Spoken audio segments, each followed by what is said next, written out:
ഒരു മനുഷ്യന്റെ ആയുസ്സിൽ 45 വർഷം എന്നത് ഒരു ചെറിയ കാലയളവല്ല. 4 പതിറ്റാണ്ടിലധികമായി മദീനത്തുൻ നബവിയിലെത്തുന്ന വിശ്വാസികൾക്ക് സ്നേഹപൂർവ്വം പുഞ്ചിരി തൂകി ചായയും കഹ്വയും സമ്മാനിച്ച 96-കാരൻ ഷേഖ് ഇസ്മായിൽ അബു സബ എന്ന പ്രവാചക പ്രേമിയുടെ വിയോഗ വാർത്ത മനസ്സിൽ വല്ലാത്തൊരു വിങ്ങല് ബാക്കിയാക്കി. നിരവധി ഫ്ലാസ്കുകളിൽ നിറയെ കരുതിവെച്ച കാപ്പിയും കഹ്വയും പാലും ഈത്തപ്പഴങ്ങളും സ്വയം പകർന്നു കൊടുത്ത് പ്രാർത്ഥനാപൂർവം പുഞ്ചിരിയോടെ തീർത്ഥാടകർക്ക് നേരെ നീട്ടുന്ന കൈകൾ ഇനിയില്ല.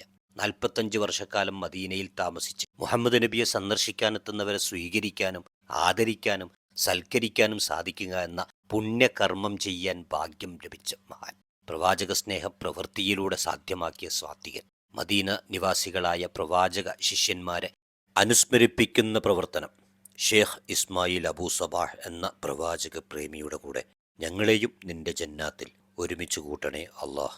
ആമീൻ യാ റബ്ബൽ ആലമീൻ.